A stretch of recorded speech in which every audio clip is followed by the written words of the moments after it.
Bismillahirrahmanirrahim. Assalamualaikum warahmatullahi wabarakatuh. Innal hamdalillah nahmaduhu wa nasta'inuhu wa nastaghfiruhu wa natubu ilayh. Wa na'udzu billahi min shururi anfusina wa min sayyiati a'malina. May yahdihillahu fala mudilla lahu wa may yudlil fala hadiyalah. Wa asyhadu an la ilaha illallah wahdahu la syarika lah wa asyhadu anna Muhammadan 'abduhu wa rasuluhu la nabiyya ba'dahu.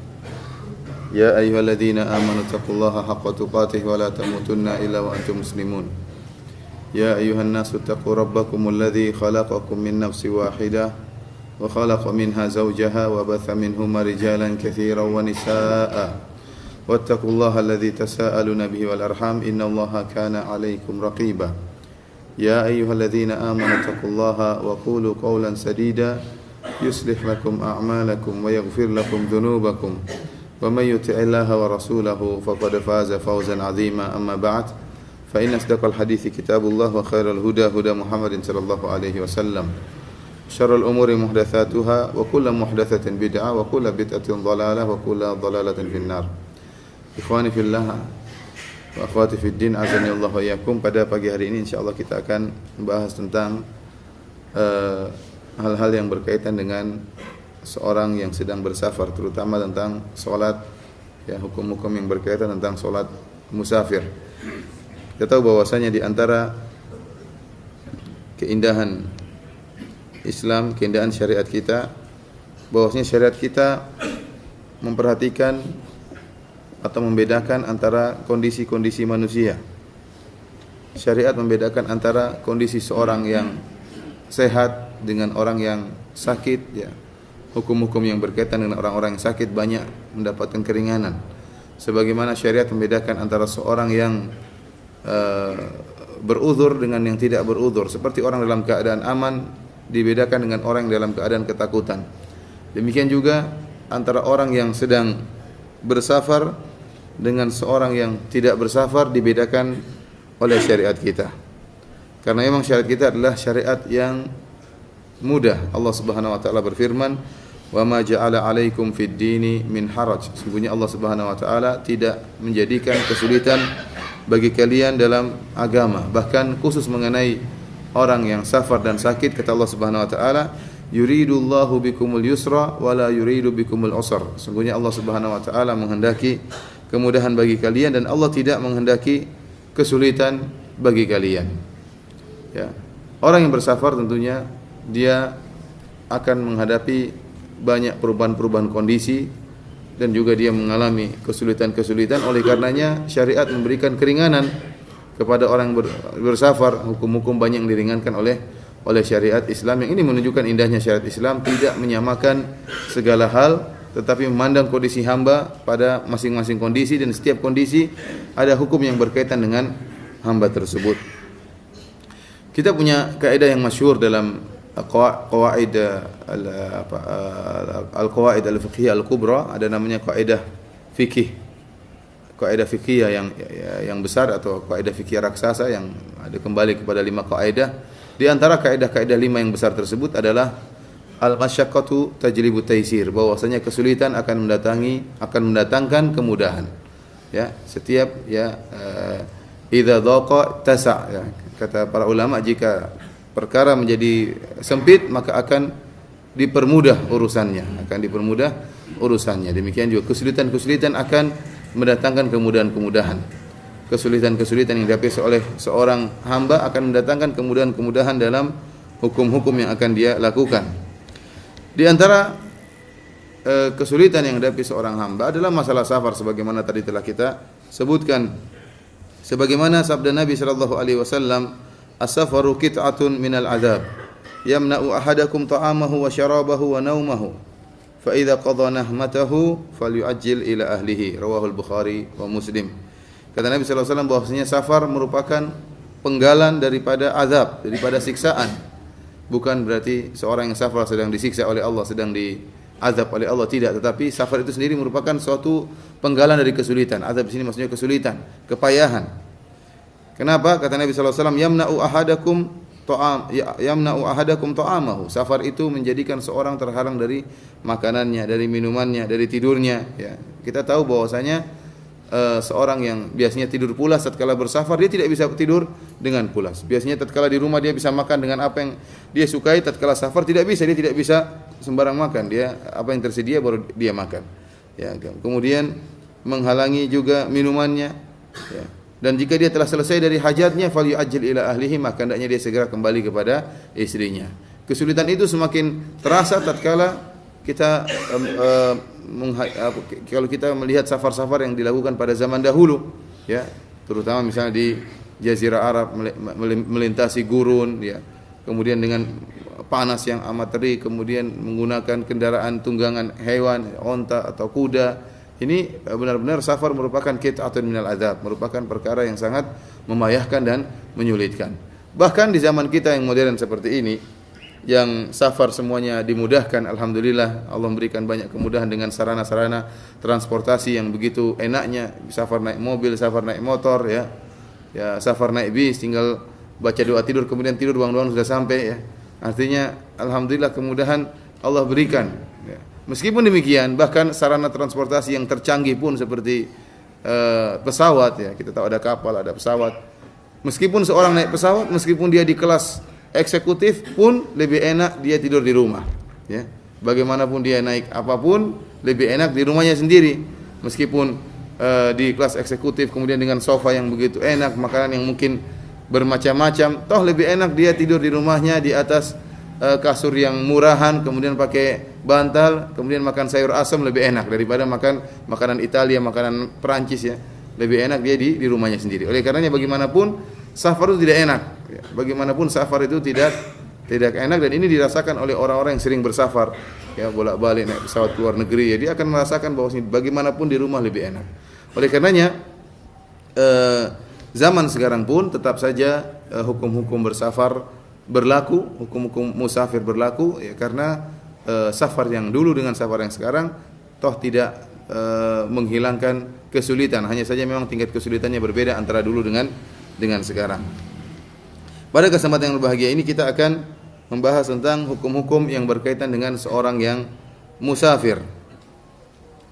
Sebelumnya, ya, saya sebutkan bahwasanya karena kesulitan yang dihadapi oleh orang yang sedang bersafar, Rasulullah SAW mengatakan as-safaru qit'atun minal azab, safar merupakan potongan atau penggalan daripada azab, daripada kesulitan, daripada kepayahan. Karena sebagian ulama mengatakan safar diambil daripada isfar dalam bahasa Arab, yang artinya mengungkap atau menyingkap tabir, ya, mengungkap rahasia sesuatu. Oleh karena wanita yang membuka wajahnya dikatakan telah melakukan sufur, dia telah membuka wajahnya, membuka cadarnya sehingga wajahnya kelihatan. Demikian juga safar akan menyingkap akhlak seseorang, ya, karena akhlak seorang itu akan nampak tatkala dalam perjalanan jauh, apalagi perjalanan yang payah. Dan ini benar-benar bisa dirasakan tatkala terutama safar yang dilakukan di zaman dahulu, safar yang jauh kemudian payah, maka akan nampak akhlak asli seseorang, perangai asli seseorang.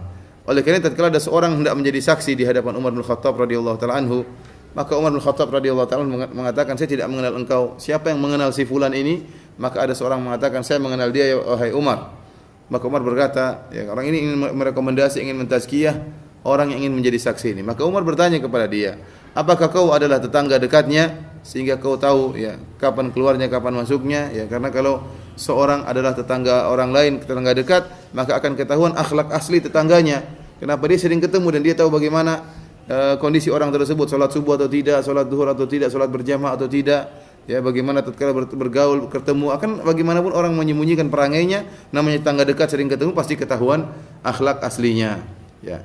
Apalagi kalau tetangganya satu dinding, ya, di luar mungkin dia senyum-senyum, tapi di rumah dia omelin istrinya, dia bentak-bentak istrinya, kedengaran teriakan suaranya dari luar, dari tetangga, ya. Oleh karenanya Umar bertanya, pertanyaan pertama, apakah kau tetangganya sehingga kau tahu tentang akhlaknya? Ternyata dia mengatakan, saya bukan tetangganya. Pertanyaan kedua, Umar bertanya, apakah kau pernah bermuamalah dengan dia tentang dinar dan dirham? Kau pernah hubungan dengan dia masalah uang, masalah duit? Ya. Karena duit ini menunjukkan akhlak seseorang. Kalau orang itu wara', maka akan ketahuan dari tingkah dia terhadap, sikap dia terhadap uang, ya. Ya, kalau ternyata tidak memiliki akhlak yang baik, akan nampak juga sikap dia terhadap uang. Ya, kata dia, saya tidak pernah bermuamalah tentang keuangan bersama dia. Ya, kenapa? Karena ada orang yang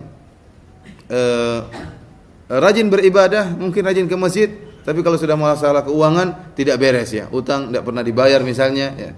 Ditagih-tagih malah marah-marah ya. Ya. Sampai ini kejadian, ada orang yang dia mengeluh kepada saya, dia bilang, Ustaz, saya ini mau nagih dia, menagih utang saya sama dia, saya ingin nagih. Dia malah marah-marah sama saya. Dia bilang apa? Kamu kenapa baru nagih sekarang ini?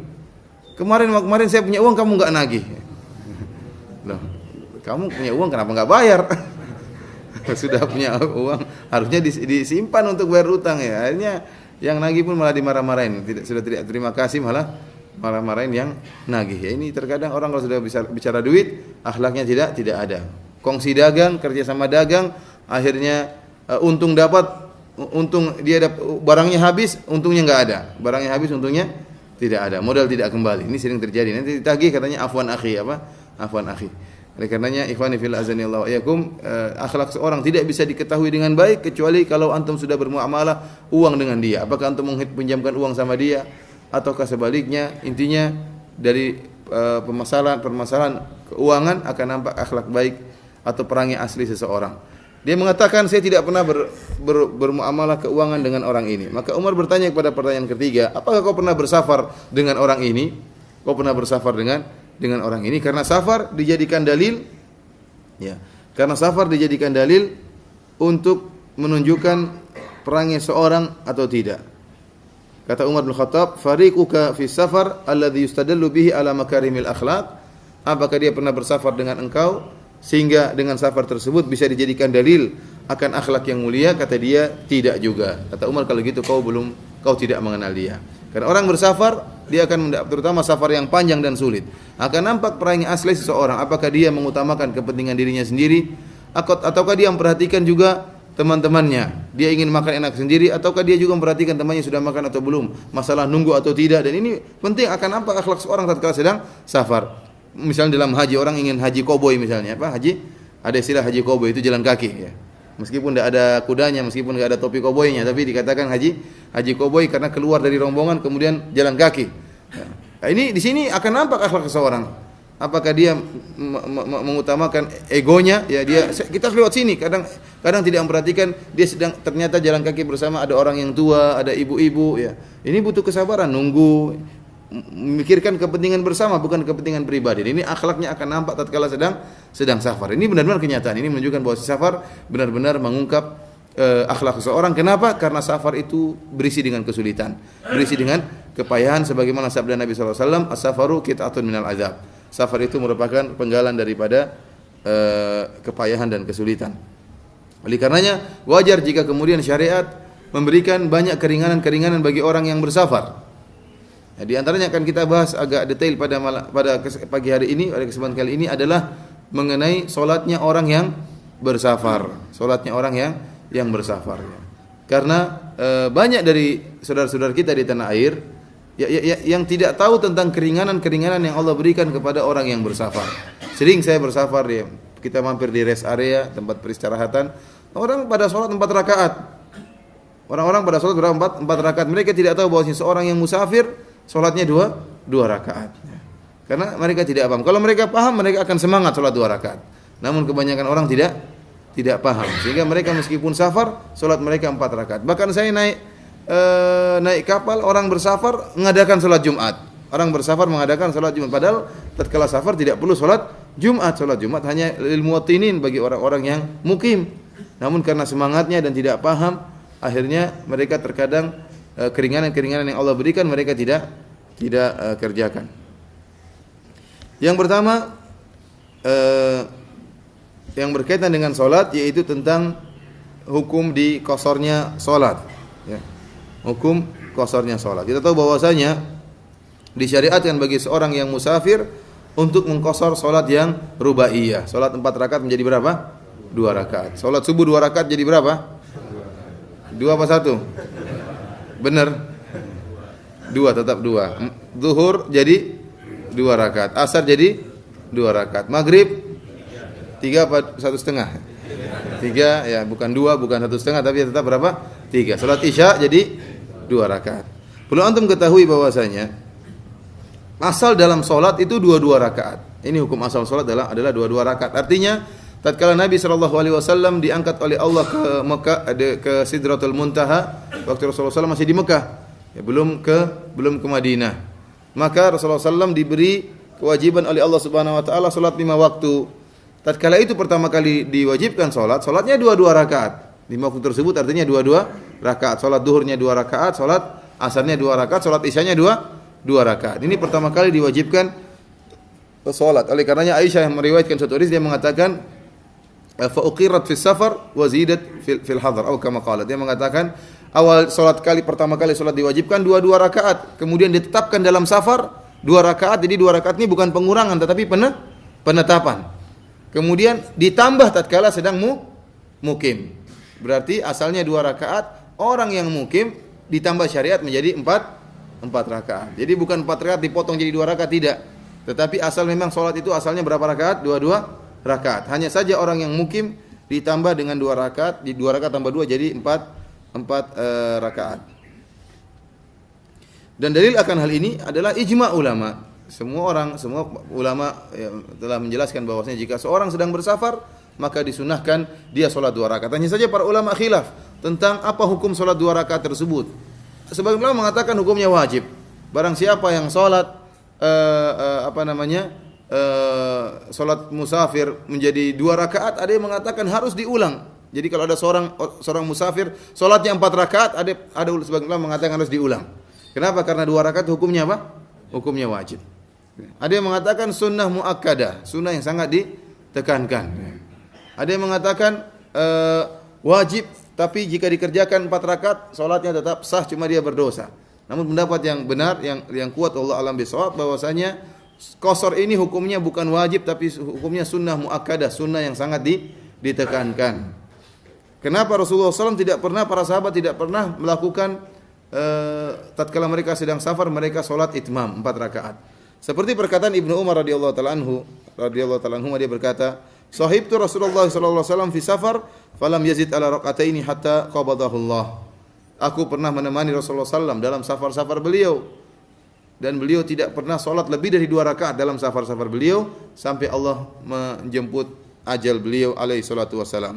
Wa sahibtu Abu Bakrin falam yazid ala raqataini hatta qabadahu Allah.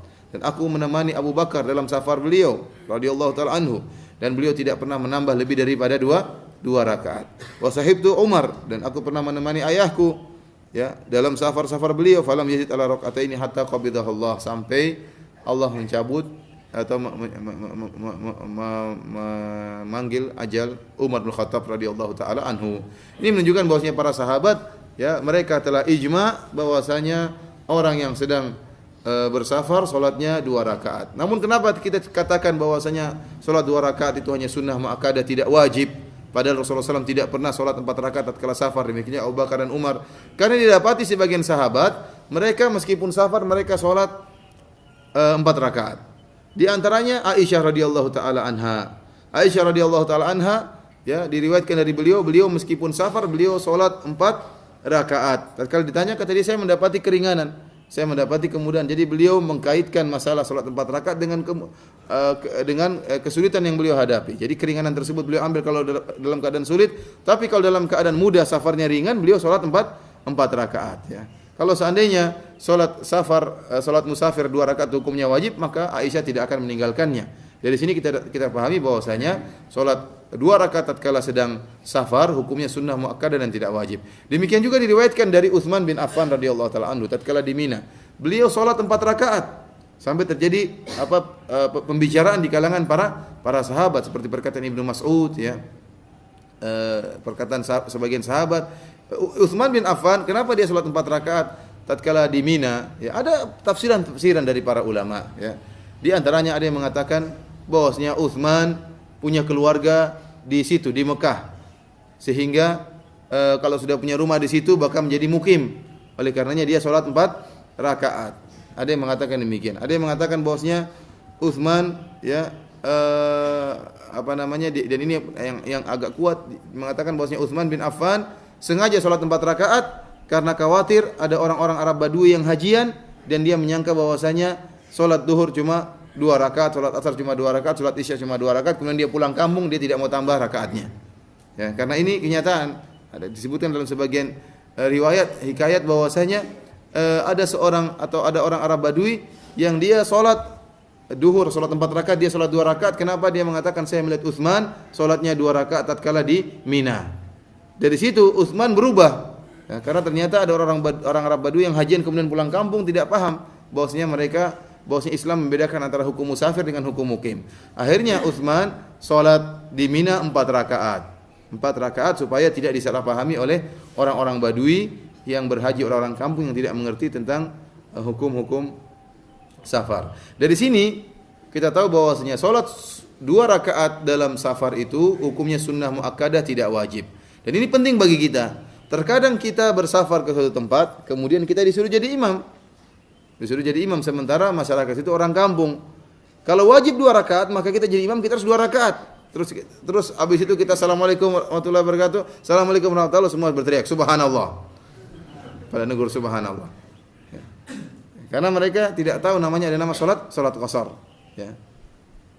Oleh karenanya terkadang dan sulit kita mau menjelaskan. Ya ikhwan, saya lagi musafir, saya salat 2 rakaat, nanti kalian sambung lagi 2 rakaatnya. Tidak semua orang paham akan hal ini. Belum lagi kalau ada yang masbuk, bingung. Ya.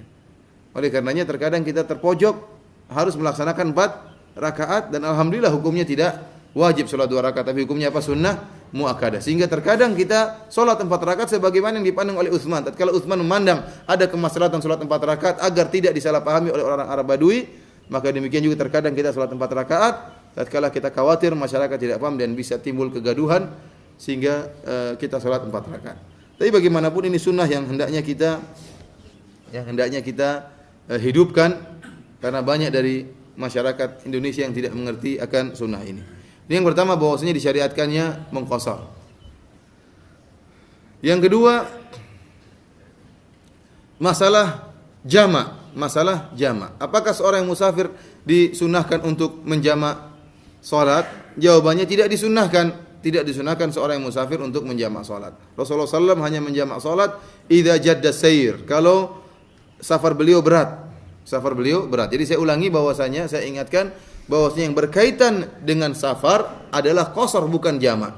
Karena sebagian orang menyangka namanya qasar harus jamak dan namanya jamak harus qasar, padahal tidak lazim. Bisa qasar tanpa jamak dan bisa jamak tanpa qasar. Seperti Rasulullah SAW tatkala di Mina, Rasulullah SAW salat qasar tanpa jamak. Masing-masing pada waktunya. Salat subuh 2 rakaat, kemudian tunggu waktu zuhur. Tatkala tiba waktu zuhur, Rasulullah SAW salat zuhur 2 rakaat. Tiba waktu salat asar. Waktu salat asar tiba, Rasulullah SAW salat 2 rakaat.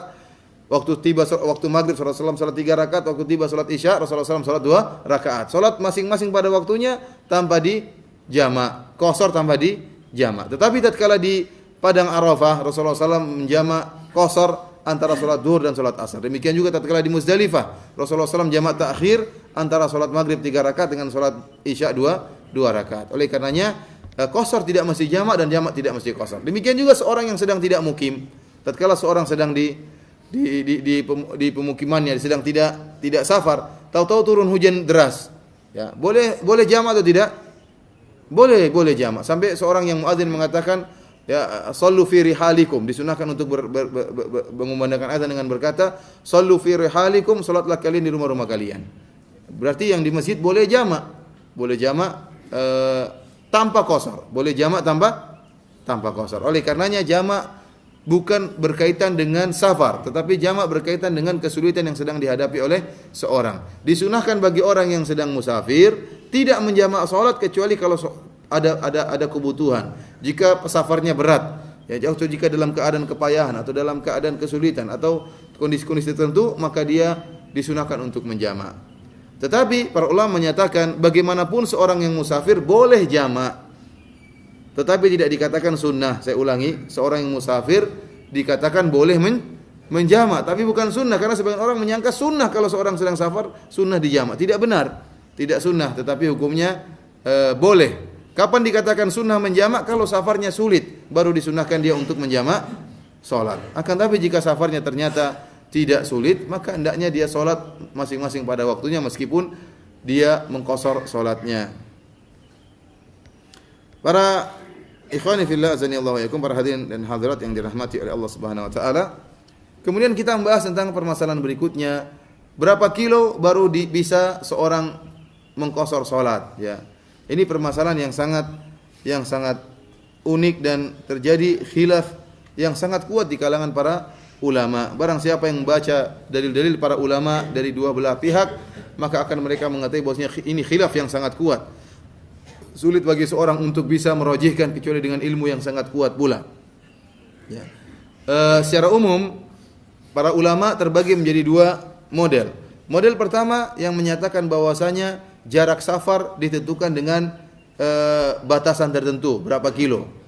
Pendapat yang kedua mengatakan seorang dikatakan safar, ya, tidak ada jarak tertentu, tapi kembali kepada urf, kepada tradisi masyarakat. Jika masyarakat menyatakan bahwasanya ini merupakan safar, ya, maka itu dianggap safar. Jika masyarakat tidak menganggap itu safar, maka bukan safar. Pendapat yang pertama yang menyatakan bahwasanya safar ditentukan dengan jarak tertentu, sampai disebut oleh Hafidz Ibnu Hajar rahimahullah, ada sekitar 20 pendapat. Ada yang mengatakan berapa kilo, ada yang 120 kilo, ada 80 kilo, ada yang 40 kilo, ada yang 20 kilo, ada yang 17 kilo. Ini pendapat yang dan masing-masing ada dalilnya, masing-masing ada perkataan para sahabat, ya. Oleh karenanya kita tahu dalam kaidah usul fikih bahwasanya jika perkataan para sahabat merupakan hujjah, perkataan sahabat, pendapat sahabat merupakan dalil, jika tidak ada yang menyelisihnya. Akan tapi jika terjadi perselisihan di antara para sahabat, maka setiap perkataan para sahabat bukanlah dalil kecuali didukung oleh dalil dari luar. Kecuali didukung oleh dalil dari luar. Maka tidak kita bisa merojihkan pendapat ini yang 40 rakaat lebih benar daripada yang 120 rakaat, atau yang lebih benar daripada 80 rakaat kecuali dengan dalil yang dari luar. Oleh karenanya masalah ini masalah yang khilafnya cukup kuat, meskipun jumhur ulama, kebanyakan ulama seperti mazhab Syafi'iyah, Hanabilah dan Malikiyah, mereka berpendapat bahwasanya jarak safar 80 km. 80 km atau sekitar 80 km. Barang siapa yang bersafar jarak tempuhnya kurang dari 80 km, maka tidak boleh dia mengqashar salat. Tidak boleh dia mengqashar salat. Adapun mazhab Hanafiyah lebih daripada itu, yaitu 3 hari perjalanan, ya, 3 hari perjalanan, ya, kata sekitar 120 km mazhab Hanafiyah. Adapun mazhab Hambali, Syafi'i dan Maliki, mereka mengatakan 80 km. Apa dalil mereka? Apakah mereka berpendapat tanpa dalil? Jawabannya tidak benar. Mereka punya dalil. Mereka punya dalil, di antaranya perkataan para sahabat. Seperti banyak riwayat, ya, seperti dalam Sahih Al-Bukhari dari Ibnu Umar dan Ibnu Abbas radhiyallahu ta'ala anhuma. Ya. Kana yaqsurani wa yuftirani fi arba'ati burud. Bahwasanya Ibnu Umar dan Ibnu Abbas mereka tidaklah mengqashar salat dan mereka tidaklah berbuka puasa kecuali kalau mereka telah bersafar 4 burud. 4 burud itu satu barid itu 4 farsakh. Satu farsakh sama dengan 3 mil. Berarti kalau 4 burud berapa farsakh? Satu barid 4 farsakh. Berarti kalau 4 16 farsakh. Satu farsakh 3 mil. Berarti kalau 16 farsakh berapa mil? 16 kali 3 48 mil. 1 mil 1,6 km, 1,7 km sekian gitu. Berarti kalau 48 mil berapa kilometer? Sekitar 80 kilometer. Ibnu Umar dan Ibnu Abbas tidak mengqashar salat dan tidak berbuka puasa kecuali setelah safar sekitar 80, kalau jarak tempuhnya sekitar 80 km. Hadis ini atau riwayat ini diriwayatkan oleh Al-Imam Al-Bukhari dalam Sahihnya, dan ini pendapat yang dipilih oleh Al-Imam Al-Bukhari rahimahullah. Dan sanad daripada riwayat ini sanad yang sahih, diriwayatkan juga oleh Al-Imam Al-Baihaqi, dan ternyata sanad ini pun diriwayatkan oleh Imam Bukhari meskipun dalam bentuk hadis mu'allaq, riwayat mu'allaq, tapi dengan sigatul jazm yang menunjukkan Imam Bukhari mensahihkan riwayat ini. Imam Bukhari mensahihkan riwayat ini. Namun apakah ini bisa dijadikan hujjah? Wallahu alam. Ternyata ada riwayat-riwayat yang lain yang juga mendukung akan hal ini, ya. Seperti dari Ibnu Umar dan Ibnu Abbas dalam riwayat yang lain dari Al-Baihaqi, Kana yusalliyani rak'atain wa yiftirani fi arba'ati burud. Mereka salat 2 rakaat dan berbuka puasa kalau 4 rakaat. Kemudian juga Ibnu Abbas pernah ditanya dari Atha, "Aqsuru salata ila Arafah? Kalau saya pergi ke Arafah bolehkah saya mengqasar salat?" La, walakin ila Asfan wa ila Jeddah wa ila Taif. Tidak, tapi kalau kau pergi ke Asfan atau ke Jeddah atau ke Taif. Sekarang jarak dari Mekah ke Taif itu kira-kira 80 km. Jarak dari Mekah ke Jeddah juga kira-kira 80 kilometer. Ini berarti memang mereka mengukur bahwasanya kalau sekedar cuma ke Arafah jaraknya tidak sampai 40 km, tidak sampai 80 km, maka tidak boleh mengqasar. Ini pendapat siapa? Ibnu Abbas radhiyallahu taala anhu. Demikian juga pendapat Ibnu Umar radhiyallahu taala anhu. Namun ada pendapat-pendapat yang lain yang mengatakan boleh kurang daripada 80 km. Ikhwani fillah azani Allah yakum. Di antara dalil yang menunjukkan 80 km adalah sabda Nabi sallallahu alaihi wasallam, "La yahillu limra'atin tu'minu billahi wal yawmil akhir an tusafira masirata yaumin wa lailah illa wa ma'aha dzu mahram." Kata Nabi sallallahu alaihi wasallam, tidak halal bagi seorang wanita yang bersafar dengan jarak sehari semalam kecuali sama mahramnya. Sementara mereka juga apa jarak 1 hari 1 malam? Ini ada juga khilaf di antara para ulama. Ada yang mengatakan jarak 1 hari 1 malam 80 km dengan perjalanan misalnya kuda atau onta, orang berjalan terus selama sehari semalam, maka jaraknya sekitar 80 kilometer. Ada yang mengatakan jaraknya sekitar 40 kilometer. Ya, intinya Rasulullah SAW menamakan seorang wanita yang berjalan sehari semalam dikatakan sebagai wanita yang sedang safar. Dan ternyata jarak sehari semalam itu jarak 4 burud, sekitar 80 km. Dan ini mendukung pendapat yang mengatakan bahwasanya jarak safar adalah 80 km. Dan ini lebih hati-hati, dan ini pendapat yang dipilih oleh Lajnah Daimah, oleh Syekh bin Baz rahimahullahu ta'ala. Dan banyak ulama yang berpendapat dengan pendapat ini karena pendapat jumhur ulama. Dalilnya tidak ada dalil yang tegas, tetapi hanya sekedar perkataan para sahabat didukung dengan isyarat sebagian hadis-hadis Nabi sallallahu alaihi wasallam. Ini pendapat yang pertama. Pendapat yang kedua yang menyatakan bahwasanya seorang dikatakan safar tidak kembali kepada jarak tertentu. Ini pendapat yang dipilih oleh sebagian Zahiriyah dan dipilih oleh Syekhul Islam Ibnu Taimiyah dan dipilih oleh Syekh Abdurrahman bin Nasir As-Sa'di dan Syekh Muhammad bin Shalih Al-Utsaimin rahimahullah. Ini pendapat juga yang sangat kuat bahwasanya jarak safar tidak ditentukan dengan jarak tertentu, tetapi kembali kepada apakah dikatakan safar atau tidak. Jika tradisi mengatakan bahwasanya itu merupakan safar, maka itu dikatakan safar meskipun kurang dari 80 km. Jika tradisi mengatakan tidak safar, maka bukan safar. Dalilnya apa? Allah Subhanahu wa taala tidak pernah membatasi. Nabi juga tidak pernah membatasi pada jarak-jarak tertentu. Allah mengatakan, ya, wa idza darabatum fil ardi falaysa 'alaikum junahun an taqsuru minas salat. Jika kalian sedang berjalan di atas muka bumi, maka tidak mengapa kalian mengqasar salat. Allah tidak menyatakan jika kalian telah melewati 80 km, tidak ada dalilnya. Kemudian juga dari Nabi sallallahu alaihi wasallam juga tidak pernah membatasi dengan jarak-jarak tertentu. Bahkan dalam suatu riwayat disebutkan, ya, idza kharaja masirata thalathata farasikh qassara salat. Dalam hadis dari Anas bin Malik radhiyallahu taala anhu yang diriwayatkan oleh Imam Ahmad dan Al-Baihaqi dan disahihkan oleh Syekh Albani rahimahullahu taala, bahwasanya Rasulullah sallallahu alaihi wasallam jika keluar dengan jarak 3 farsakh, 1 farsakh itu 3 mil. Kalau 3 farsakh berapa mil? 9 mil. Kalau 9 mil berapa kilo? Kira-kira 17 kilo. Kalau Nabi sallallahu alaihi wasallam bersafar dengan jarak 3 farsakh, Rasulullah sallallahu mengqasar salat. Berarti enggak sampai 80 km. Kemudian buktinya juga Rasulullah sallallahu alaihi wasallam tatkala berhaji. Rasulullah sallallahu di Mina, Rasulullah sallallahu berhaji bersama penduduk kota Mekah. Rasulullah sallallahu berhaji bersama penduduk kota Mekah. Kemudian orang-orang yang berhaji bersama Nabi, mereka juga qasar bersama Nabi. Padahal jarak dari Mekah ke Arafah ke Mina tidak jauh, tidak sampai 80 km.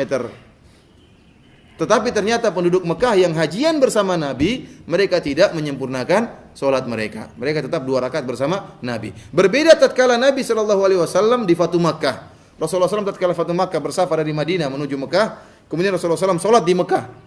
Begitu Rasulullah SAW salat 2 rakaat, Rasulullah SAW mengatakan, "Atimmu salatakum fa inna qaumun safrun." Kata Nabi SAW, kalian lanjutkan salat kalian. Rakaat ketiga, rakaat keempat, karena kami adalah kaum yang sedang bersafar. Waktu mereka di Mekah, Rasulullah SAW suruh lanjutkan tambah lagi 2 rakaat. Namun tatkala penduduk Mekah ikut hajian di Mina, Rasulullah SAW tidak menyuruh untuk menambah apa?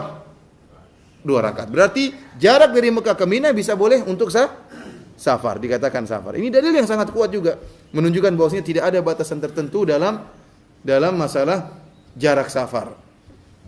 Dalam masalah jarak safar. Meskipun saya katakan dua-duanya sangat kuat ya. Tapi Allah alam lebih hati-hati yang 80 kilo. Kalau dari alhamdulillah kalau antum di sini, artinya di sini kota Balikpapan terpisah dengan kota yang lainnya. Yang kota yang nyambung dengan Balikpapan kota apa? Samarinda berapa kilo dari Balikpapan? Nah, sudah selesai jarak safar. Tidak ada khilaf. Tetapi yang jadi masalah yang di Jawa. Di Jawa bersambung-sambung, ada Jakarta, Jakarta Pusat, Jakarta Utara, kemudian Jakarta Selatan, belum lagi dari Jakarta nyambung dengan Depok, dengan Bogor. Ini bikin bingung ini. Ya. Tangerang ini padahal sudah kondisi-kondisi kota-kota yang berbeda-beda. Ada yang mengatakan setiap pindah kota berarti boleh safar. Kita bilang belum tentu. Terkadang membedakan cuma pelang saja. Selamat datang di kota Depok, bedanya cuma 1 meter. Orang 1 meter kemudian boleh safar, enggak. Oleh karenanya, perkaranya agak repot. Kalau kita membuka 17 kilo, wah repot juga. Karena kadang satu kota lebih dari 17 kilo. Repot. Oleh karenanya, untuk mengatakan kembali kepada urf, ya, sekarang kita pun kalau tanya kembali, kalau kita menguatkan pendapat yang kedua, kalau mungkin kita katakan kita menguatkan pendapat Syekhul Islam Ibnu Taimiyah, bahwasanya masalah safar tidak ada batasan tertentu, dan ini pendapat yang sangat kuat. Dan kita kembalikan kepada apa? Tradisi. Taib. Rasulullah SAW di zaman dahulu, Mekah ke Mina itu mungkin dikatakan safar. Kenapa? Karena apa? Karena memang kosong, tidak ada perumahan. Benar-benar keluar dari apa? Kampung, kemudian pergi kampung yang lainnya, ke kota yang lainnya. Tetapi kalau sekarang, antum tanya siapa saja orang-orang Jakarta, kalau orang dari Jakarta ke Depok dikatakan safar, mereka bilang tidak. Karena namanya urf adalah tradisi kebanyakan orang. Jangan sampai seorang mengatakan menurut saya safar, bukan menurut kamu. Yang dikatakan urf adalah tradisi kebanyakan orang. Oleh karenanya penilaiannya kembali kepada jumhur mayoritas masyarakat. Kalau masyarakat ditanya, masyarakat Jakarta ditanya, apakah dari Jakarta Pusat ke Depok merupakan safar? Mereka mengatakan bukan safar. Tapi mereka sepakat kalau dari Jakarta menuju Bandung mereka bilang safar. Dari Jakarta menuju Anyer mereka bilang safar. Ya. Dari ke Banten safar. Tapi kalau ke Tangerang, meskipun Tangerang masuk di Banten, mereka bilang bukan safar. Oleh karenanya, kalaupun kita kembali kepada urf, juga sekarang urfnya tidak sama dengan urf yang dahulu. Urf sekarang, ya kalau jaraknya sekitar masih 50 kilo, masih dalam kota Jakarta, mereka tidak katakan sebagai safar. Yang jadi masalah ada sebagian orang, dia baru 20 kilo, sudah boleh safar. Rasulullah SAW pernah keluar 20 kilo, Rasulullah SAW qasar sholat. Berarti musafir? Iya. Kalau gitu boleh nggak buka puasa? Nggak berani dia. Boleh nggak buka puasa? Aduh, gimana kalau buka ya? Berarti kan seharusnya kalau boleh qasar, boleh juga berbuka puasa. Ini dua keringanan yang tidak bisa dipisahkan. Karena dua-duanya merupakan keringanan orang yang sedang bersafar. Kalau kamu mengatakan boleh mengqasar salat, berarti boleh juga berbuka puasa.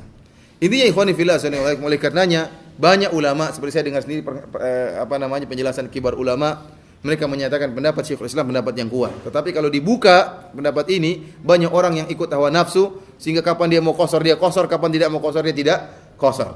Oleh karenanya mereka memilih yang lebih hati-hati pendapat jumhur ulama dengan batasan 80 km. Kapan kurang dari 80 km, maka tidak mengqasar. Lebih dari 80 km, maka mengqasar. Allah alam bisawab ya.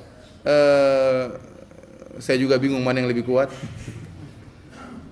Tapi untuk lebih hati-hati kita ikut pendapat para ulama ya di Lajnah Daimah dan yang lainnya, bahwasanya jumhur ulama bahwasanya safar ditentukan dengan jarak 80 km. Jika kurang dari 80 km maka boleh untuk mengqasar dan berbuka puasa.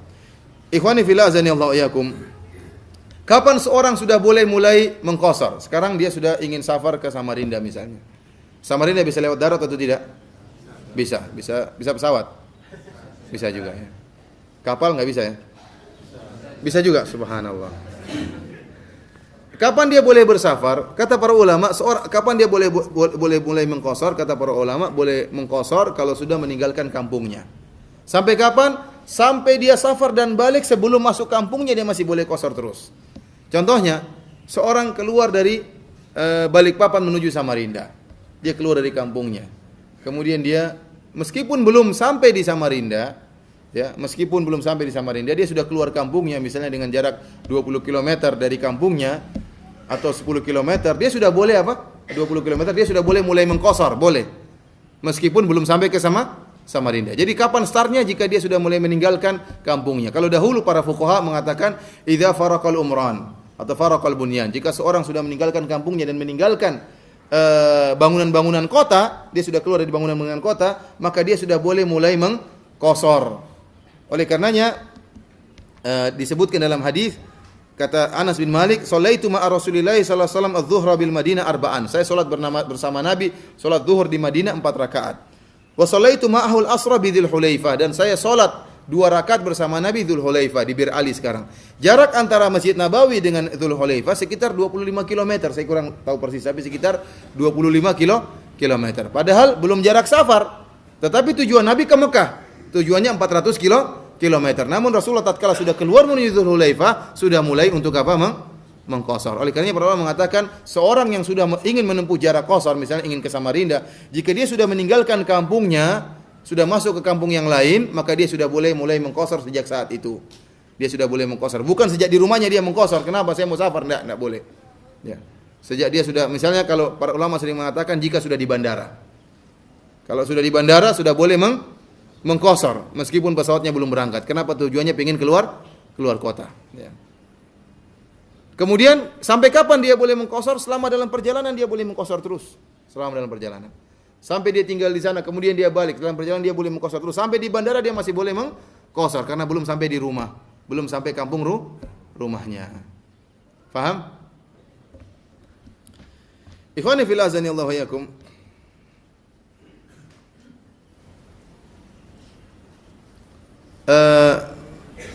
Masih panjang ya. Sudah pada ngantuk ini. Apa ini seri 1, seri 2-nya nanti aja. Hah? Tanggung ya. Sabar ya. Ikhwani fillah azanillahu. Pembahasan juga di antara para ulama. Sekarang kita sudah membahas tentang kapan jarak dikatakan musafir. Sekarang berapa lama antum di suatu tempat boleh qashar? Boleh qashar berapa lama? Jumhur ulama mengatakan kalau antum tinggal suatu tempat lebih dari 4 hari, maka antum sudah mukim, tidak boleh mengqashar. Tetapi kalau kurang dari 4 hari, mereka hitung dengan 20 kali sholat. Satu hari berapa kali sholat? 5 waktu. Kalau antum ternyata tinggal satu tempat kurang dari 20 waktu sholat, maka antum boleh qashar. Kenapa? Status antum sebagai musafir. Tapi jika kalau lebih dari 20 sholat, maka antum sudah mukim. Ini pendapat jumhur ulama. Dan masalah ini juga masalah yang pelik, khilafnya juga sangat kuat. Jadi dalam masalah safar ada masalah jarak safar, ini khilaf yang kuat, dan juga masalah kedua berapa lama dia boleh mengqashar, ini pun khilaf yang sangat kuat.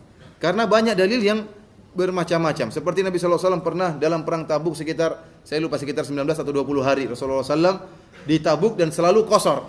Rasulullah SAW tatkala Fatu Makkah juga berhari-hari Rasulullah SAW selalu qashar. Ya. Padahal lebih dari 4 hari. Tatkala hajian pun demikian, Rasulullah SAW tatkala di Batha atau di Abtah, ya 4 hari, kemudian melanjut ke Mina dan seterusnya ke Arafah bolak-balik. Ini lama, ini banyak juga, lebih dari 4 hari, dan Rasulullah SAW senantiasa qashar.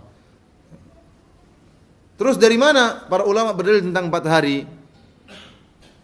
Jumhur ulama berdalil dengan kondisi Nabi SAW yang sedang berhajian. Wallahu alam, saya hanya mendapati dalil ini, mungkin ada dalil yang lain, masih perlu saya pelajari lagi. Di antara dalil yang paling kuat yang disebut oleh para jumhur ulama, kenapa dibatasi 4 hari? Karena Nabi SAW tatkala hajian, beliau sampai di Abtah itu tanggal 4 Dzulhijjah. Tanggal berapa? 4 Dzulhijjah. Kemudian beliau menetap di situ. Beliau tidak ke Masjidil Haram. Beliau menambatkan onta beliau, para sahabat menambatkan kambing-kambing beliau, ya, hewan-hewan beliau yang akan disembelih tatkala Idul Adha. Kemudian Rasulullah SAW sholat selama 4 hari di tempat tersebut, qashar tanpa dijama'. Menetap tidak pindah-pindah. Kemudian setelah itu Nabi SAW melanjutkan perjalanan ke Mina pada tanggal 8 Dzulhijjah. Kata mereka masa penungguan dari 4 sampai 8 inilah masa batasan terakhir. Lebih daripada itu maka itu merupakan mukim. Taib, kenapa Nabi SAW waktu di Mina di Arafah masih terus melanjutkan 2 rakaat? Karena itu berpindah. Jadi beda antara posisi seorang yang datang ke suatu tempat menetap dengan dia beraktivitas, mobilisasi, jalan terus. Kalau selama jalan terus maka dia musafir terus. Ya. Selama dia masih terus jalan, tidak menetap satu tempat, dia pergi ke Samarinda, dia pergi kemana, atau dia ke Balikpapan, ke sana, ke sini, sekali-sekali di masjid ini, sekali-sekali masjid sana, dia tidak punya tempat tertentu, maka dia masih dikatakan musafir terus. Beda kalau dia sudah menetap satu tempat tertentu, tidak kemana-mana, maka itu dikasih waktu 4 hari. Karena Nabi SAW selama tanggal 4 sampai tanggal 8, beliau menetap satu tempat, ya. Baru tanggal 8 beliau berpindah. Tentunya ini pendapat yang secara zahir tidak begitu kuat, karena keberadaan Nabi 4 hari itu cuma kebetulan. Kebetulan Rasulullah SAW datang tanggal 4. Kalau misalnya Rasulullah SAW tanggal datang 1, dia akan lama, sampai tanggal 8, 7 hari. Tetapi kebetulan Rasulullah SAW tanggal 4 sampai tanggal 8, 4 hari. Namun inilah pendapat jumhur ulama, wallahu alam bisawab. Ini pendapat jumhur ulama. Dan ini juga ada kehati-hatian. Ya. Oleh karenanya, jumhur ulama, begini cara berpikir mereka. Orang yang bersafar ada 3 kondisi ingin datang suatu tempat. Antum pergi ke Samarinda. Ada 3 kondisi antum. Kondisi pertama, antum tahu bahwasanya antum bakalan tinggal di Samarinda lebih dari 4 hari. Bakalan tinggal 1 minggu. Berarti menurut jumhur ulama itu mukim atau bukan? Mukim. Karena lebih dari 20 kali waktu sholat. Berarti begitu antum sampai di sana, sampai di Samarinda, boleh qasar atau tidak? Hah? Boleh qasar atau tidak? Boleh qasar atau tidak? Antum mau tinggal 7 hari. Sampai di Samarinda boleh qasar atau tidak? Yang bilang boleh, angkat tangan. Tidak boleh, ya. Kenapa? Karena dia sampai di sana sudah niat mukim. Berbeda dengan pemahaman sebagian orang yang salah, dia mengatakan boleh antum qasar sampai 4 hari. Hari kelima baru 4 rakaat. Ini pendapat yang salah. Jadi harusnya dilihat antum berapa hari di sana. Kalau antum ternyata di sana lebih dari 4 hari sudah tahu pasti, maka antum sejak awal sudah harus 4 rakaat karena antum sudah mukim di sana. Ini pendapat jumhur ulama. Ini kondisi pertama. Kondisi kedua, antum tahu di Banjarmasin atau antum tinggal di Samarinda kurang dari 20 waktu sholat. Ya. Kurang dari 20 waktu sholat. Oleh karena sejak sampai di sana antum qasar karena antum statusnya musafir. Beda dengan kondisi pertama, status antum sebagai mukim. Kondisi yang ketiga, antum ke sana dan antum tidak tahu kapan pulang. Kata para ulama, ijma ulama, seorang kalau pergi, seperti perkataan Ibnul Munzir, seorang kalau pergi bersafar ke suatu tempat, dan dia tidak tahu kapan dia pulang, meskipun 2 tahun dia masih boleh qasar terus. Selama dia tidak tahu kapan dia pulang, selama dia tidak tahu kapan selesai urusannya. Ini ijma ulama. Contohnya bagaimana? Contohnya seorang pergi dari Balikpapan ke Banjarmasin cari istri. Saya mau nikah, cari putar-putar, nggak ada yang cocok semua. Persyaratan dia berat. Harus cantik, tinggi, putih, kaya, repot. Sementara dia hitam, pendek, jelek, repot. Dia nyari-nyari di Banjarmasin enggak ada, banjir di Samarinda enggak dapat. 10 hari belum dapat juga, masih boleh qasar masih. Kenapa? Tujuan dia belum selesai. Meskipun 1 tahun nyari-nyari enggak dapat.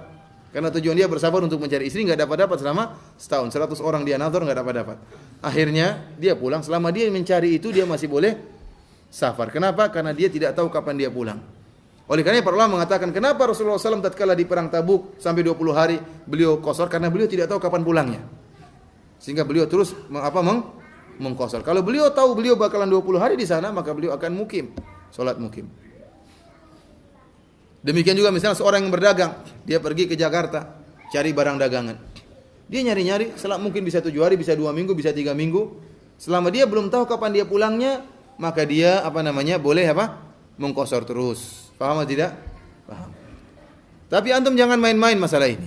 Kalau antum milih pendapat jumhur, antum sampai sana, kamu kapan pulangnya? Wallahu alam, saya tidak tahu. Padahal antum sudah beli tiket kembali. Nah, ini berarti enggak benar. Antum enggak bisa bohongi Allah Subhanahu wa taala.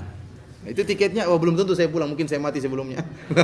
Enggak urusan, yang penting antum sudah kira-kira. Yang dituntut adalah perkiraan antum kapan antum mau pulang. Kalau antum sudah tahu bakalan lebih dari 4 hari, maka sejak awal antum sudah harus itmam salat dan tidak boleh di qasar. Ini pendapat pertama. Pendapat kedua, pendapat Syekhul Islam Ibnu Taimiyah, Syekh Utsaimin rahimahullah, bahwasanya tidak ada batasan waktu tertentu sampai kapan kamu boleh qasar. Bahkan bertahun-tahun pun boleh mengqasar selama kamu belum pulang ke kampungmu. Selama kamu tidak berniat mukim dan belum pulang ke kampungmu. Pendapat ini dipegang kuat oleh Syekh Ibnu Utsaimin rahimahullah. Sampai saya ketemu seorang syekh doktor yang ada di Jamiatul Imam, dia mengatakan, yang guru saya Abdullah bin Qu'ud yang juga kibar ulama pernah bertanya kepada Syekh Utsaimin, "Ya Syekh, misalnya saya penduduk kota Qasim, kemudian saya tinggal Al-Qasim, kemudian saya kerja di Madinah selama bertahun-tahun. Syekh, apakah saya boleh mengqasar?" "Iya." Sampai kapan? Sampai kamu kembali ke kampungmu. Taib ya Syekh. Kalau bertahun-tahun, kalau 20 tahun kata Syekh tetap mengqasar selama kamu belum pulang ke kampungmu. Jadi Syekh Utsaimin berpendapat dengan dalil yang sangat dengan kuat dia berpendapat dengan dalil ini. Karena memang tidak ada dalil secara sharih, secara tegas yang membatasi jarak tinggal tertentu berapa lama. Tetapi ikhwani fillah azanillahu wa iyyakum, bukankah pendapat kedua Zahiriyah Syekhul Islam Ibnu Utsaimin rahimahullah mereka kembali kepada urf? Mereka tidak punya dalil, makanya kembali kepada apa? Kepada urf. Dan urf masyarakat sekarang, kalau orang sudah tinggal 1 tahun tidak dikatakan musafir. Iya atau tidak? Ada orang tinggal 1 tahun dikatakan musafir atau tidak? Tidak. Semua sepakat bahwasanya itu bukan musafir. Oleh karenanya kalau sudah setahun bukan musafir. Kenapa? Karena urf mengatakan demikian. Orang bilang kamu bilang musafir, orang heran. Musafir kok apa? Di sini aja enggak pergi-pergi. Bulet aja di sini, itu bukan musafir. Oleh karena pendapat yang lebih hati-hati pendapat jumhur ulama yang membatasi 4 hari. Wallahu alam bisawab.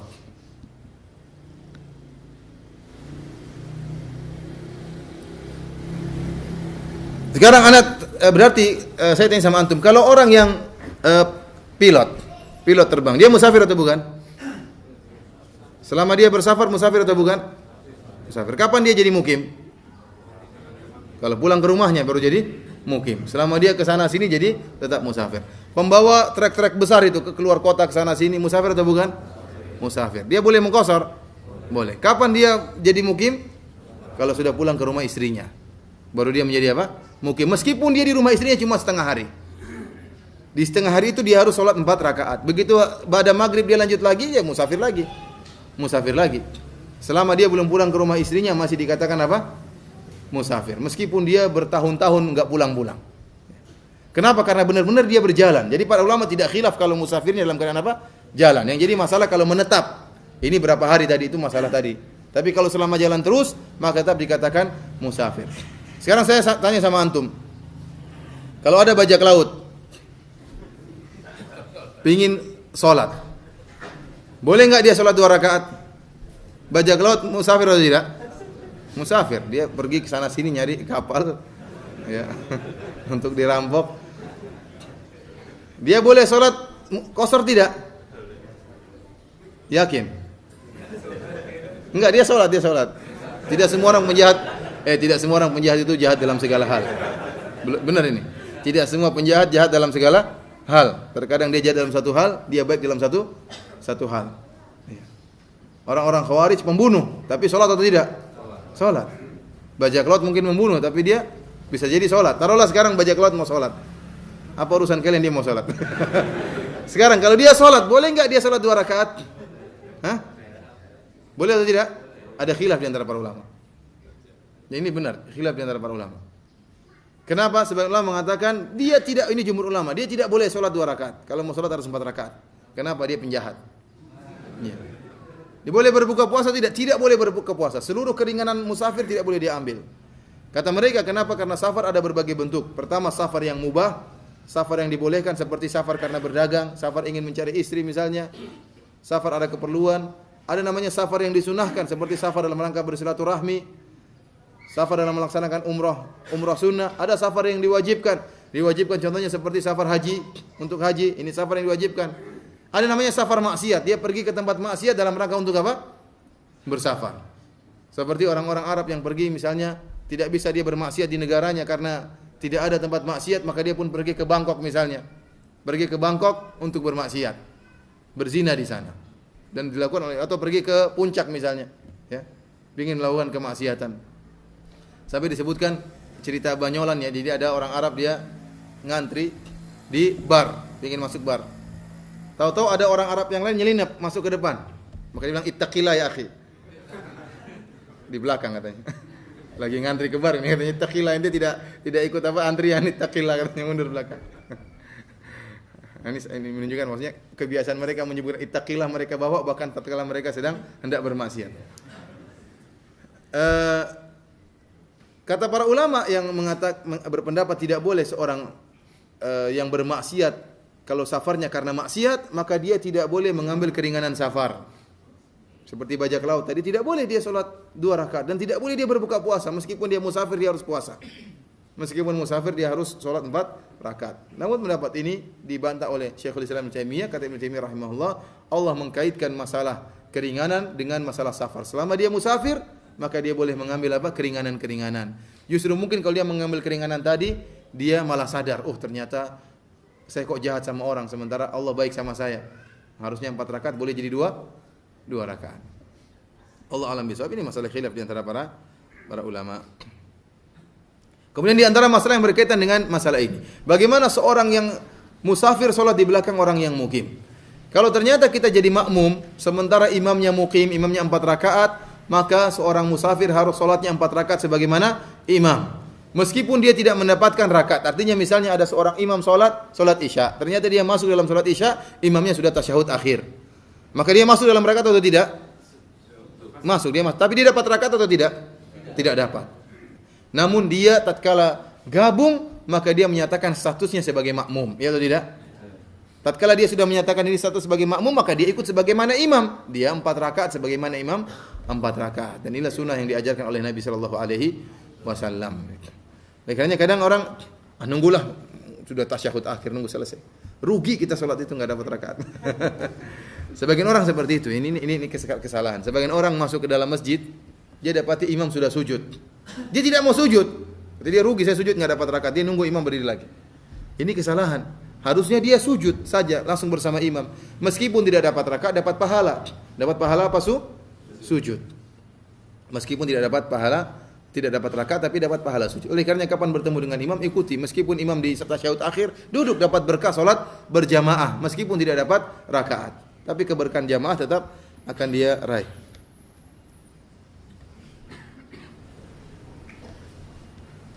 Khani fillah sanallahu iyyakum. Ya, ini saja mungkin kira-kira yang bisa saya sampaikan. Kalau ada yang bertanya saya persilakan. Wallahu alam bishawab. Ada yang bertanya? Ya, silakan.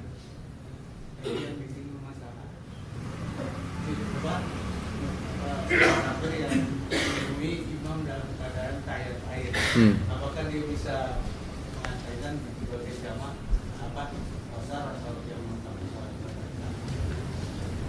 Ya. Kenapa maksudnya? Apakah dia bisa mengkosongnya atau dia melengkapi pasukan? Oh, dia menyempurnakan. Jadi kapan seorang musafir menjadi imam, menjadi makmum, mendapati imam yang mukim meskipun imamnya di tasyahud akhir, jika dia masuk dalam jamaah tersebut maka dia harus mengikuti 4 rakaat karena dia statusnya sebagai makmum.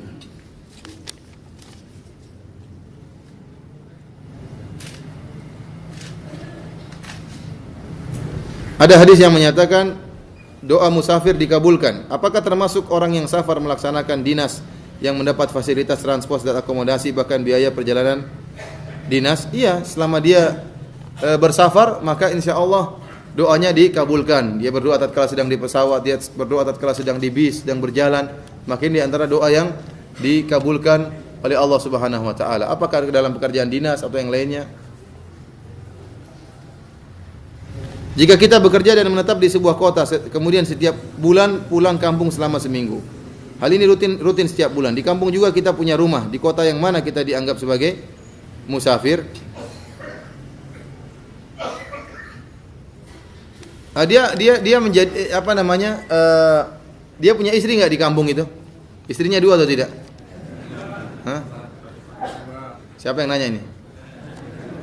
Kalau istrinya 2, sebenarnya mengatakan dua-duanya dia mukim. Kalau istrinya apa? 2, berarti dia menetap situ, menetap sini. Dalam perjalanan ini dia musafir. Tapi kalau sudah sampai jadi apa? Mukim. Sini mukim, sini mukim. Di tengah perjalanan semuanya safar. Tapi kalau istrinya cuma 1, di situ mana istrinya itulah sebagai tempat mukimnya. Jika dia pergi sana meskipun punya rumah, ya, maka itu dia sebagai rumah peristirahatan, cuma rumah apa? Rumah hampiran, ya. Maka yang jadi patokan adalah di mana dia istri dan anak-anaknya di situ. Wallahu a'lam bishawab.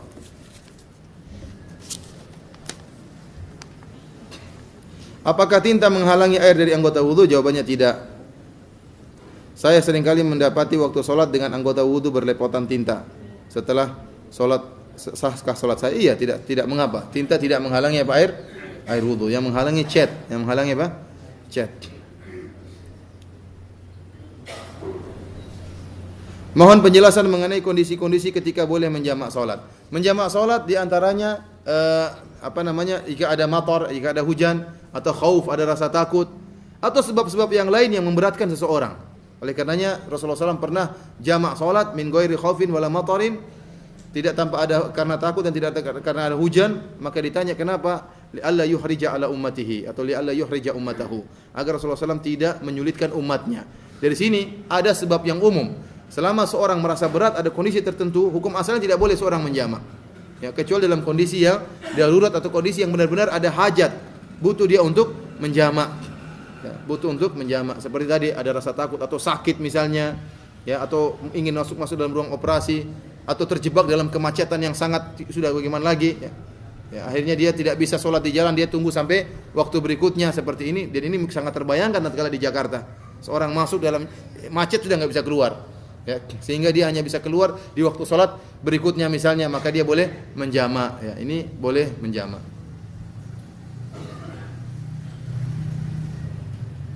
Mana yang lebih utama bagi musafir, sholat di masjid atau sholat di mana dia mendapati waktu sholat? Jika lebih utama di masjid, berarti menunda sholat sampai mendapat masjid. Lagi berjalan, jika masjidnya dekat, lebih bagus di masjid. Tapi kalau masjidnya jauh, lebih bagus di awal waktu sholat. Lebih bagus di awal waktu sholat, dimanapun dia berada. Tapi kalau ternyata masjid ini dalam perjalanan, ya, dalam perjalanan. Berbeda kalau seorang yang dia musafir tapi dia menetap di hotel misalnya, dia menetap di losmen di pondokan misalnya. Mana yang lebih utama? Dia sholat di pondokan atau di masjid? Jawabannya di masjid. Bahkan sebagian ulama mengatakan seorang musafir tetap wajib ke masjid. Seorang musafir tetap wajib ke masjid karena keumuman hadis Nabi sallallahu alaihi wasallam, man sami'an nida falam yujibhu fala sholata lahu, atau kama qala Nabi sallallahu alaihi wasallam, yang artinya barang siapa yang mendengar panggilan azan kemudian tidak memenuhi panggilan azan tersebut, maka tidak ada salat baginya. Ini mencakup musafir dan selain musafir. Nah, akan tapi para ulama mengatakan musafir kondisinya tidak seperti orang yang sedang tidak musafir. Kalau tidak musafir dia harus ke masjid. Tetapi kalau musafir asalnya dia diberi keringanan. Jika ternyata dia tidak punya kesibukan, maka dia hendaknya ke masjid. Tapi kalau ternyata dia punya kesibukan, dia ingin belanja ini, ingin belanja anu, maka tidak mengapa dia tidak ke masjid. Ya, tidak mengapa karena memang dia bersafar karena ada suatu kebutuhan. Selama dia disibukkan dengan kebutuhan tersebut, para ulama mengatakan dia tidak apa-apa tidak ke masjid. Tapi kalau dia santai-santai aja di rumah, kemudian tidak ada kegiatan, maka dia wajib ke masjid selama tidak sakit, tidak lelah. Ya, tapi kalau dia lelah sekali tidak harus ke masjid. Kenapa? Posisi dia sebagai musafir. Dan musafir diberi keringanan.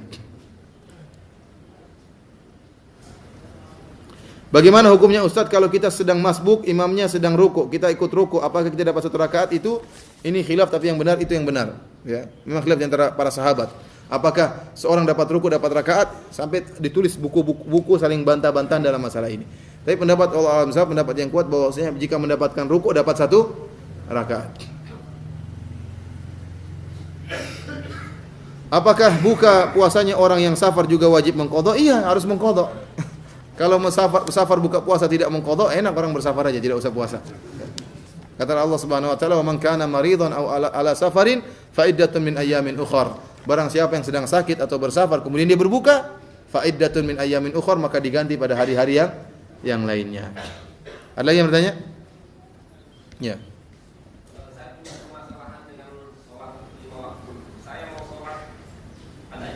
Terus? Yang sunnah. Tapi ada masjid di dekat saya, tapi kalau saya sholat bersama, katanya orang termasuk saya juga menilai bahwa itu super express, artinya terlalu cepat sehingga takdirnya mungkin saya kadang-kadang yang saya baca Al-Fatihah baru sepertiga dia sudah selesai, buku maka sudah bangkit, sehingga saya memutuskan untuk kadang-kadang ikut bersama. Kadang-kadang saya memilih untuk masbuk di tahiyat terakhir. Mohon petunjuk. Kalau memang kondisinya seperti itu, imamnya tidak bisa antum ganti imamnya. Kalau imamnya tidak mungkin diganti, ya tentunya kita juga harus memperhatikan masalah tumakninah dan masalah sahnya sholat. Kalau kondisi seperti tadi, apa yang Bapak lakukan sudah benar. Ya, seringnya ke masjid yang lain, terkadang sholat berjamaah ya di situ untuk menghilangkan fitnah ya. Tapi kalau kondisi seperti tadi makanya tidak mengapa, yang antum lakukan sudah baik. Antum sudah lakukan itu politik yang baik.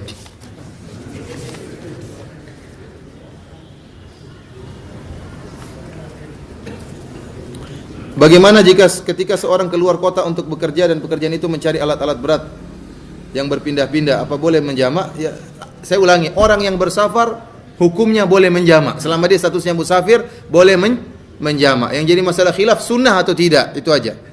Kapan dikatakan sunnah dia menjamak? Kalau safarnya berat. Tapi meskipun safarnya tidak berat, dia boleh menjamak. Kenapa? Dia musafir. Tetapi kapan disunahkan dia menjamak? Kalau safarnya sulit. Kalau safarnya tidak sulit, disunahkan dia tidak menjamak. Tapi boleh? Boleh. Selama dia musafir, boleh menjamak. Seorang bekerja di lokasi minyak gas bumi yang berjarak sekitar 60 km dari kota tempat tinggalnya. Dengan jadwal 2 minggu di lokasi, 2 minggu di kotanya. Pada saat di lokasi, apakah dia dikatakan musafir? Wallahu alam ya, selama dia di tengah lautan seperti itu. Ini di tengah laut enggak ini? Tengah laut. Ya, kalau tengah laut dia tetap musafir. Karena tidak ada namanya mukim di tengah lautan. Ya. Beda kalau dia menetap satu tempat di daratan. Nah, di daratan ini, kalau kembali kepada pendapat jumhur, maka dia apa? Lihat 4 hari. Kalau lebih dari 4 hari, maka dia mukim. Kalau kurang dari 4 hari, maka dia musafir. Wallahu a'lam bishawab. Ada yang bertanya?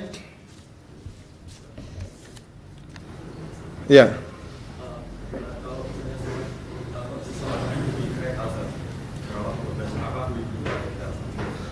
Asalnya bahwasanya salat ada rukun-rukunnya, tidak boleh ditinggalkan kecuali kalau memang berhalangan.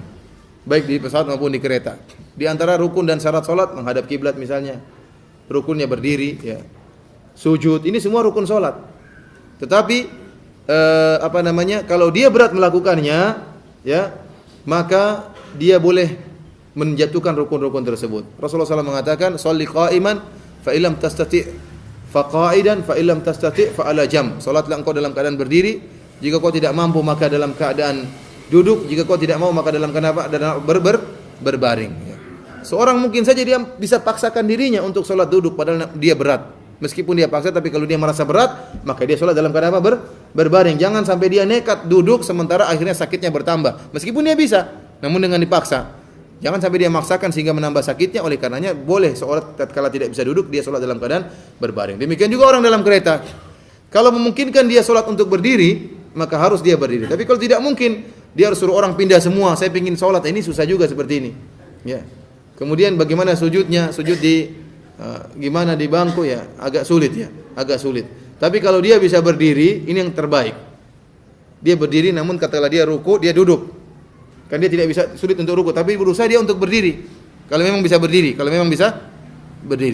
Kalau tidak bisa berdiri maka duduk. Saya tidak tahu kondisi kereta bagaimana, kereta eksekutif atau kereta ekonomi. Terkadang dapat tempat duduk, terkadang tidak dapat tempat duduk, terkadang harus berdiri berjam-jam. Ya. Jadi intinya kalau mampu untuk berdiri tanpa memberi kemudaratan kepada dia dan kepada orang lain, maka dia harus berdiri. Kalau tidak mampu, maka dia boleh duduk. Ya.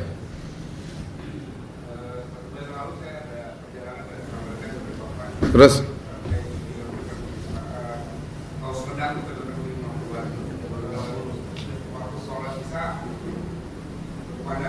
Terus?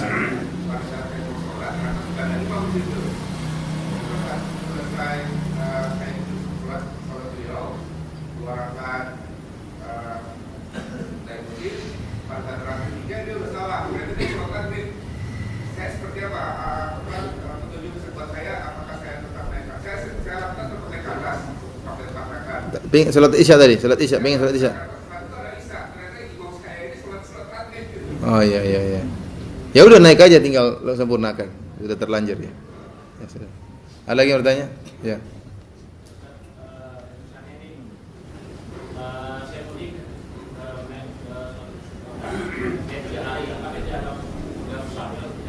Iya, kalau mudiknya cuma 3 hari maka musafir.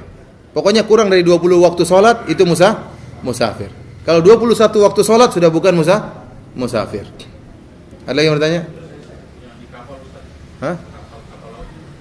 Kapal laut berjalan terus, selama berjalan terus musafir terus, meskipun 1 tahun.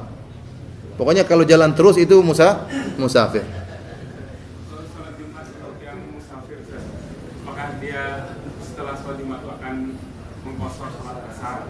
Oh, ini masalah besar ya. Masalah apakah seorang musafir boleh menjamak antara Jumat dengan asar, ini masalah khilafiyah ya.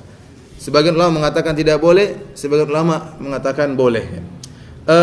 Di antara yang tidak membolehkan seperti Syekh Ibnu Utsaimin rahimahullah. Beliau mengatakan bahwasanya Rasulullah SAW tidak pernah menjamak Jumat dengan selain Jumat tatkala sedang safar. Tatkala sedang safar, dan Rasulullah SAW juga meskipun tidak safar pun tidak pernah menjamak antara Jumat dengan selain apa? Selain Jumat. Buktinya tatkala Rasulullah SAW sedang berkhutbah salat Jumat, tiba-tiba datang seorang mengatakan, "Ya Rasulullah," dalam hadis Anas bin Malik, "Ya Rasulullah, halakatil amwal wa inqata'atis subul. Ud'u Allah an yughithana." Wahai Rasulullah, musim kemarau Rasulullah. Hewan-hewan ternak sudah meninggal, jalan-jalan sudah terputus. Berdoalah kepada Allah agar Allah menurunkan hujan kepada kami. Maka Rasulullah tatkala itu kemudian mengangkat kedua tangannya berdoa kepada Allah, "Allahumma aghithna, ya Allah berilah hujan kepada kami." Akhirnya turun hujan. Kata Anas, tidak ada kelihatan awan, tiba-tiba muncul awan berkumpul di atas Masjid Nabawi kemudian menurunkan hujan yang begitu lebat. Tidak diriwayatkan setelah itu Rasulullah SAW menjamak Jumat dengan apa? Asar. Sampai akhirnya minggu depan datang lagi orang, Rasulullah SAW Jumat lagi. Jadi tidak berhenti hujan selama seminggu penuh. Kemudian datanglah orang tersebut minggu kemudian, "Ya Rasulullah, halakatil amwal wa inqata'atis subul." Ya Rasulullah, hewan-hewan mati kemudian jalan terputus. Doakan agar hujan diberhentikan ya Rasulullah. Akhirnya Rasulullah SAW berdoa lagi supaya hujan apa? Dipindahkan ke tempat-tempat yang jauh. Ya. Intinya kata mereka, tidak ada dalil dalam hadis ini Rasulullah SAW, padahal kan di antara sunnah menjamak sholat tatkala sedang hujan. Ya atau tidak? Namun Rasulullah SAW tidak, itu sholat Jumat waktu itu. Rasulullah beristisqa. Ternyata tidak ada dalil Rasulullah menjamak antara Jumat dengan apa? Dengan asar. Kemudian kata mereka juga, Jumat tidak bisa dikiaskan dengan asar. Tidak dikiaskan dengan duhur. Yang boleh digabungkan dengan asar itu duhur. Dan Jumat tidak bisa dikiaskan dengan duhur. Kenapa? Jumat lain dengan duhur. Duhur 4 rakaat, Jumat 2 rakaat. Jumat didahului dengan khutbah. Zuhur tidak didahului dengan khutbah. Oleh karena tidak boleh mengkiaskan, dan tidak ada kias dalam ibadah. Ini pendapat yang kuat, tapi pendapat yang saya pilih wallahu a'lam bishawab, pendapat ulama lainnya. Sebagian mazhab Syafi'iyah menyatakan boleh menjamak antara Jumat dengan asar. Kenapa? Karena memang ilahnya adalah kesulitan. Kalau memang ada kesulitan, maka kita mengkiaskannya bukan pada bentuk solat zuhur dengan Jumat, tetapi waktunya. Mengkiaskan dari sisi waktu. Ya, karena kalau sama-sama sulit, kenapa ini tidak boleh jamak, itu boleh jamak? Ya, adapun hadis tentang hujan tersebut tidak disebutkan dalam riwayat Rasulullah tidak menjamak, dan tidak juga disebutkan dalam riwayat Rasulullah menjamak. Buktinya Rasulullah SAW selama seminggu hujan terus, tidak disebutkan juga dalam riwayat selama seminggu tersebut Rasulullah SAW tidak menjamak. Taib, sekarang Rasulullah SAW tidak menjamak pas Jumat dan asarnya. Maghrib dan isyanya bagaimana? Kan masih hujan tuh. Hujan kan seminggu tidak berhenti. Maghrib dan isyanya bagaimana? Besoknya bagaimana? Tidak dijelaskan apakah dijamak atau tidak dijamak. Oleh karenanya perawi tatkala meriwayatkan hadis ini tidak berbicara tentang jamak. Apakah jamak atau tidak dia tidak sedang bicarakan, tapi dia berbicara tentang orang ini minta hujan. Oleh karena hadis tadi tidak bisa dijadikan dalil bahwasanya tidak boleh jamak. Yang kedua, sekarang saya buat suatu logika. Gini. Sekarang saya jadi imam. Terus hari Jumat. Hujan keras. Lagi sholat, Allahu Akbar, belum turun hujan. Tiba-tiba rakaat kedua sudah tasyahud akhir, hujan deras, hujan keras. Assalamualaikum warahmatullahi wabarakatuh. Assalamualaikum warahmatullahi wabarakatuh. Gimana mau jamak? Nggak boleh, kita tadi sholat Jumat. Yang boleh jamak pada zuhur sama asar. Datang orang terlambat. Oh, sudah selesai sholat Jumat ya? Sudah, yaudah kita sholat zuhur aja lah. Allahu Akbar. Terus dia jamak karena dia sholat zuhur. Enak yang mana ini? Sudah terlambat enak lagi. Paham atau tidak? Dia terlambat, dia boleh jamak. Kita yang dari awal tidak boleh jamak. Apa bedanya ini sama ini? Kenapa dia boleh jamak, saya tidak boleh? Kalau ilahnya adalah masyaqqah, kesulitan, harusnya sama-sama boleh. Oleh karenanya pendapat ulama mazhab yang kuat, seorang kalau sedang sholat Jumat dia boleh menjamak kalau memang dalam keadaan apa? Sulit. Terutama orang musafir. Kalau dikatakan Rasulullah selama safar tidak pernah menjamak Jumat sama asar karena memang Rasulullah tatkala safar tidak pernah sholat Jumat. Paham? Selama safar Rasulullah tidak pernah sholat Jumat. Tapi kita ini yang bersafar di tempat lain, kita sering mendapati Jumat, ikut sholat Jumat bersama orang. Ternyata pesawatnya jam 3 sore misalnya. Kita boleh jamak? Boleh. Ini pendapat Allah alam, saya pilih pendapat tersebut lebih kuat.